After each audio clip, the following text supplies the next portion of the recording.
it was never intended to be racial in any way. It's just like what was going on in the city at the time, you know.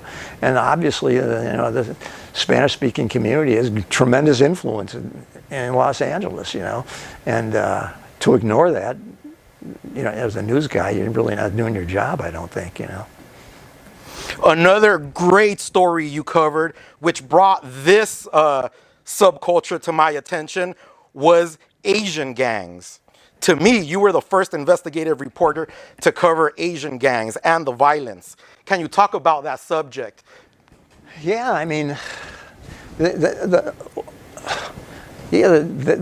Asian gangs became just as prolific as any others. Some even took the name Crip to be in their gang, you know. They did all the same things that any other gang does. I think that one unique thing about Asian gangs was, though, I mean, normally, you know, if you're talking about a black gang or a Latino gang or even a white supremacist gang in Orange County, these guys all grew up in the same neighborhood and knew each other.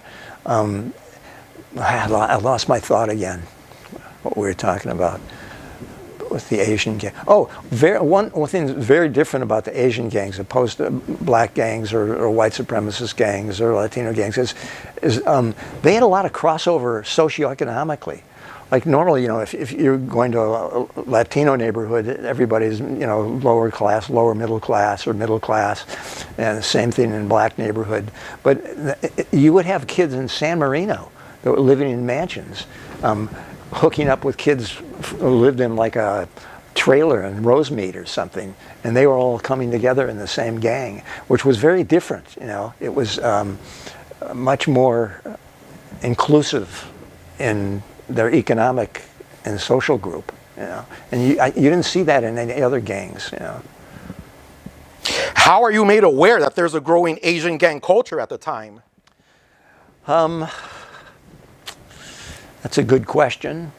There was a guy who was a probation officer who was Asian, who became a good contact of mine, and I think after we did our first Asian gang thing, he started feeding us a lot of material. But I'll tell you, I think the first Asian gang stories we did, there was a guy who ran the gang unit in the sheriff's office in the organized crime division, and it was just him and another officer. And he saw all this happening with Asian boys. There were like 13 murders in like a short period of time. And he called me, I knew him, and he said, Chris, you've got to do a story about these Asian boys, you know. So we did a story, and he opened the books for us, and they added 6 guys to his unit after that. And then LAPD then got involved, and they formed an even bigger unit that worked for like 3 or 4 years that was just tied to Asian gangs.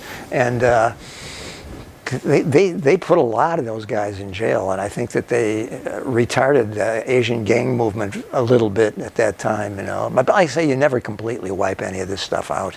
Right. The Asian Boys were one of the most brutal Asian gangs in Los Angeles at the time.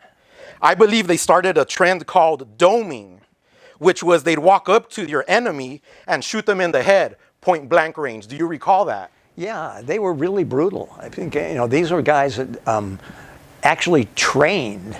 One of them had some property up in Central California, the dad in Taft, and they would go up there with their cars and they set up barrels and a house, and they would actually practice drive-bys on these barrels and in this house. And they would, one of them was in the Navy, and he even had like naval armed tactics that they were using. And they were much more sophisticated in their approach. They would have like a trail car, you know, that would come by and finish people off. I mean, they really were organized. They turned into organized killers rather than just random drive-bys. They planned this stuff out.